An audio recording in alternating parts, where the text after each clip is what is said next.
بسم اللہ الرحمن الرحیم۔ انواع کتب حدیث، حدیث کی کتابوں کی اقسام۔ اولاً حدیث کی کتابوں کی دو قسمیں ہیں۔ Number 1 مصادر اصلیہ، number 2 مصادر فرعیہ۔ مصادر یہ مصدر کی جمع ہے، اور مصدر کا معنی ہے نکلنے کی جگہ، یعنی دوسری کتابوں میں جن کتابوں سے احادیث نکالتے ہیں انہیں کہا جاتا ہے مصادر۔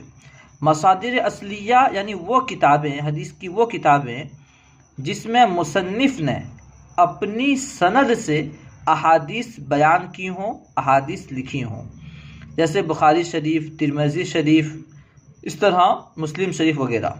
اور مصادر فرعیہ وہ کتابیں جس میں مصنف نے اپنی سند سے احادیث نہ لکھی ہوں، جیسے مشکات۔